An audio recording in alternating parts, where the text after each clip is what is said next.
Alors Gilles, quel est votre parcours professionnel?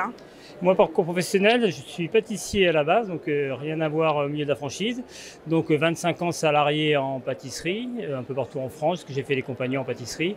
J'ai pris mon affaire en 2009, que j'ai tenu 12 ans, donc boulangerie-pâtisserie. En Gironde, du coup, à côté de Quality Piscine, mais bon, qui n'existait pas à cette époque-là. C'est là en fait que j'ai rencontré Monsieur Gillet, qui était client de la boulangerie, et j'ai vu du coup développer Quality Piscine, la création. Et puis, donc voilà. Et j'ai vendu mon affaire au bout de 12 ans, que je voulais partir ouvrir une crêperie dans les Landes, rien à voir avec la piscine.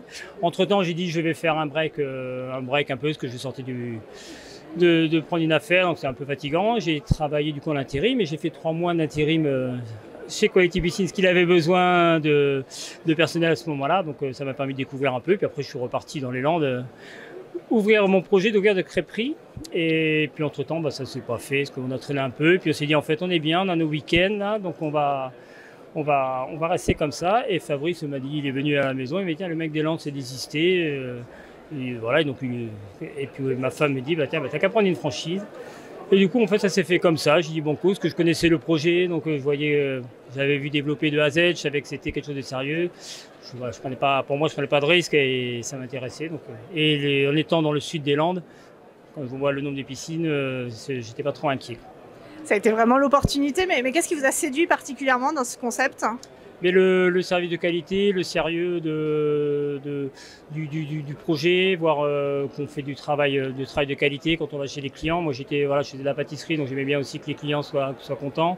Et le fait d'être dehors aussi, et puis d'avoir ces week-ends, et c'est sympa, quoi. Ça a changé complètement de mon métier. J'étais enfermé dans mon laboratoire, quoi.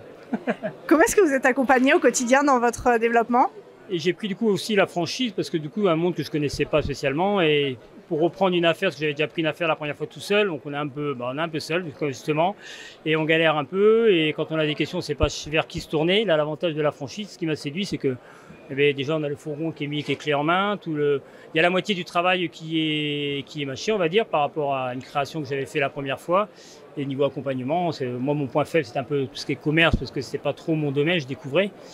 Et donc ils se déplacent, ils viennent avec nous, et dès qu'on a une question, on a une réponse, que ce soit technique ou professionnelle. Donc c'est ça qui m'a séduit en fait de prendre une franchise en fait, par rapport à l'accompagnement. Et si vous deviez donner un conseil à quelqu'un qui hésite à se lancer, qu'est-ce que vous lui diriez? Et qui n'hésite pas. Non, il n'y a pas de raison d'hésiter. Après, il faut avoir envie de faire ce métier. Et si on est motivé, qu'on a envie, il faut se lancer. Il ne faut pas hésiter. Il n'y a plus qu'à. Il n'y a plus qu'à. Merci beaucoup.